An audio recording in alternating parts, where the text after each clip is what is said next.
Terima kasih Anda masih menyaksikan Gapai Kemuliaan. Kita lanjutkan kembali pembahasan kita bersama Kiai Haji Muhammad Faiz. Nah, Kiai menyambung pertanyaan tadi saya sebelumnya di segmen sebelumnya. Nah, ini pada saat sholat berjamaah Kiai, biasanya kita suka menemukan ini laki-laki sedang sholat berjamaah jadi makmum itu kemudian pada saat sujud auratnya kelihatan. Nah, itu sebetulnya bagaimana aturan soal aurat pada saat sholat ini Kiai? Jadi yang pertama harus diingat, aurat dalam sholat itu ketika terbuka, itu ada banyak aspek yang dilihat oleh ulama. Ada ulama yang melihat aspeknya sengaja atau tidak sengaja. Tidak sengaja itu baik oleh gerakan tangan kita sendiri misalnya, atau oleh faktor alam. Kayak angin misalnya, itu sengaja atau tidak sengaja. Ada yang melihatnya bukan sengaja dengan tidak sengaja, tapi durasinya lama atau tidak terlihatnya. Nah, ini variabel hukumnya kalau saya ceritakan tentu panjang ya. Tetapi yang banyak disepakati oleh ulama itu bukan aspek durasinya ya, bukan aurat tuh yang pokok atau tidak pokok. Ada yang membahas pokok dan tidak pokok. Ya, saya mohon maaf pemirsa ya, ini bukan berkata-kata tidak pantas tapi ini agama. Jadi kalau terlihat pahanya itu dikatakan bukan pokok. Tapi kalau terlihat kemaluannya itu dikatakan pokok. Ada yang melihat aspek kayak begitu. Tetapi yang banyak diikuti oleh guru saya dulu itu adalah aspek sengaja dan tidak sengaja. Nah, aspek sengaja dan tidak sengaja ini harus hati-hati loh kalau dalam perspektif fikih. Karena ada orang mengatakan nggak sengaja itu karena angin. Tapi kalau pertanyaan yang tadi Mbak Eva sampaikan, saya tahu nih Mbak Eva agak kurang tega untuk ngomong. Ini kan laki-laki sujud, maka belahan pantatnya itu kelihatan gitu loh. Nah, ini sengaja atau tidak sengaja, hati-hati nih. Ada orang yang mengatakan, oh kan itu nggak sengaja Pak. Kalau itu nggak sengaja maka hukumnya nggak batal. Tapi kalau bentuk celananya, memang kita tahu asal dia bergerak, kelihatan, itu sengaja Mbak Eva. Gitu, dan itu hukumnya batal. Itu kenapa? Karena kita laki-laki ini harus ingat ya, kalau perempuan kelihatan pusernya itu aurat, jangan kelihatan pusernya saya bilang. Kelihatan betisnya juga aurat kalau perempuan. Karena perempuan kan seluruh tubuhnya itu aurat, kecuali menurut mayoritas ulama telapak tangan sama wajah itu bukan aurat gitu. Bahkan rambut saja kadang-kadang aurat. Iya, makanya kan ada orang ketika sholat anak rambutnya itu dirapikan lagi kan. Nah, ini para pemirsa yang laki ini, kalau ada orang pakai celana nih, terang-terangan aja Mbak Eva, kan ada tuh celananya kayak melorot terus tuh, yang kelihatan pusarnya. Itu di luar sholat sudah dosa itu. Karena itu bagian dari aurat laki-laki. Nah, kalau sudah tahu nih, celananya itu kelihatan pusarnya ketika dipakai, kemudian dia pakai sholat, itu bukan nggak sengaja. Itu sengaja, di mana akhlak Anda kepada Allah gitu loh. Nah, makanya kalau mau sholat itu rapi. Saya tidak pernah nyuruh orang itu pakai sarung. Karena tidak selamanya juga sarung itu tidak akan membuka belahan tadi itu.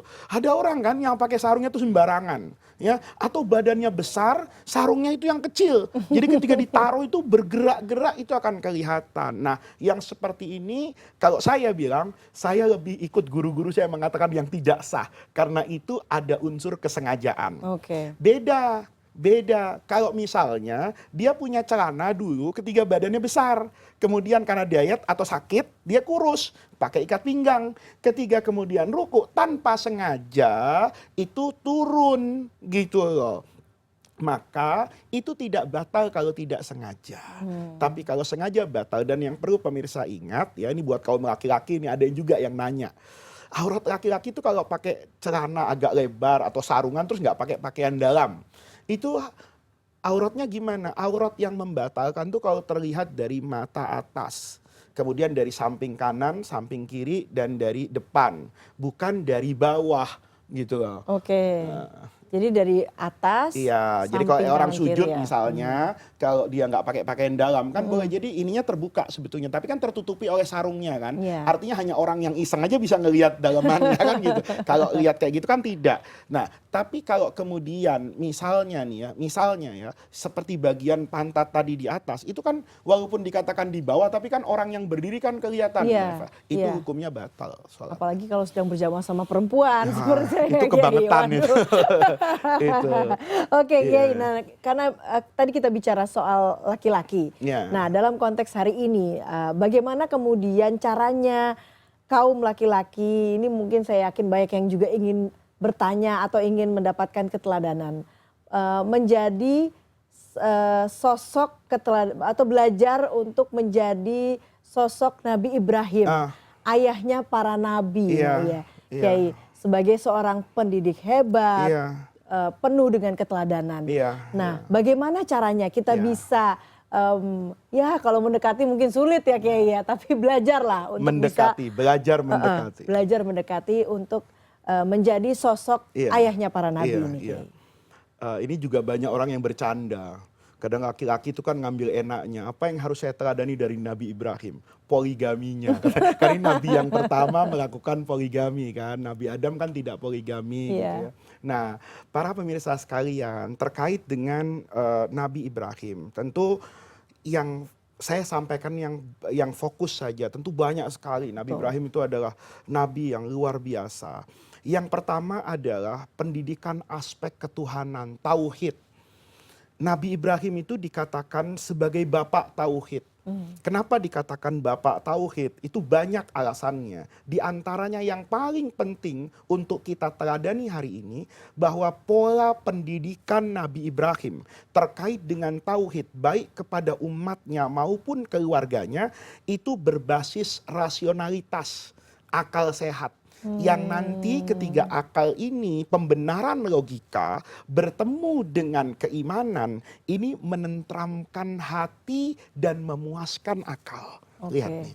Jadi ketika Jadi ada konsep seimbang ya. Tuhan Allah misalnya, Nabi Ibrahim kan dakwahnya itu menggunakan sarana patung.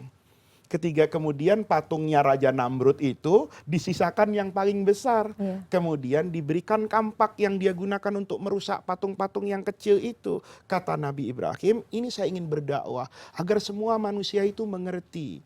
Agama ini Mbak Eva, baik Nabi Ibrahim maupun Nabi Muhammad, Nabi Musa, itu dibangun dengan rasionalitas yang luar biasa. Kata Nabi Ibrahim ketika dia mau dipidana karena menghancurkan Tuhannya Raja Namrud, kata Nabi Ibrahim, loh, Anda kalau belajar hukum acara, ya, kan tidak boleh menuduh tanpa bukti. Sementara alat buktinya itu ada pada patung yang besar, kampak. Kan gitu kan? Iya, iya. Maka tanya sama dia. Ini kan masuk akal, menurut Iya. teori hukum juga masuk akal. Nauzubillah ya, saya misalnya habis menyembelih sapi Idul Adha, tahu-tahu di Jalan Jenderal Sudirman ada orang terluka dibunuh orang. Saya ketika itu rasa sayang saya pegang mayat ini, saya pegang pisau yang Iya. bekas menyembelih sapi, Iya. ada darah. Pasti polisi akan membawa saya dulu ke kantor polisi. Soal nanti di lab Bareskrim saya tidak terbukti membunuh, itu urusan belakang. Tapi alat buktinya ada di tangan saya. Nah ini kan rasional banget. Nah, Nabi Musa misalnya, ketika Fir'aun ngaku Tuhan, itu dengan mudahnya.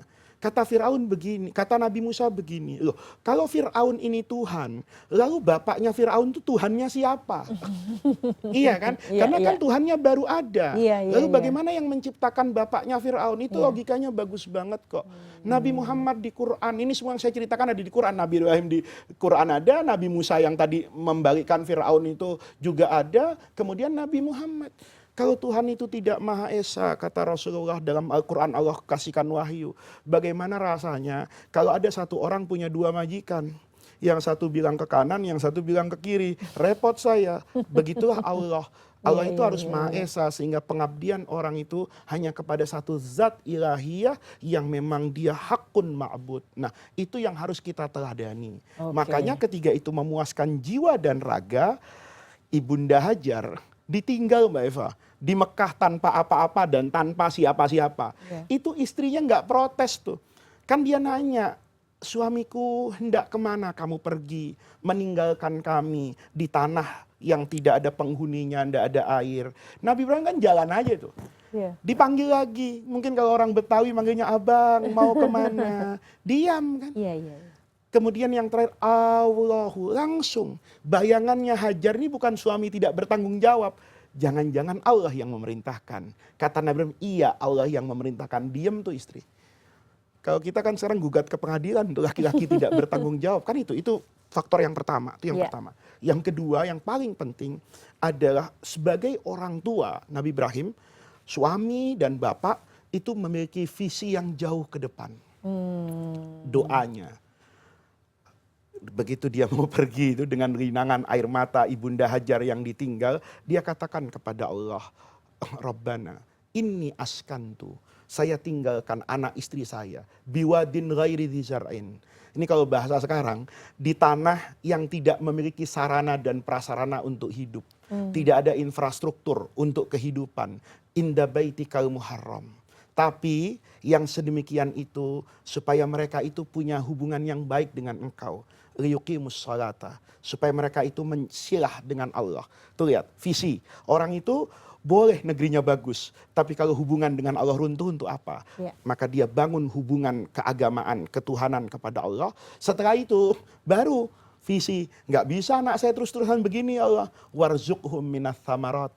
Kasih buah-buahan, kasih ini. Itu kan namanya ayah yang selalu berpikir tentang visi dan masa depan keluarganya. Itu yang tidak boleh hilang dari kehidupan kita. Jangan pernah menjadi bapak hanya berpikir sekarang dan di sini. Oke, rasionalitas dan juga punya visi untuk Visi masa depan ke ya depan. Kiai ya. Oke, kita akan lanjutkan lagi Kiai, tapi Baik. kita harus break terlebih dahulu. Jangan kemana-mana, Gapai Kemuliaan akan segera kembali.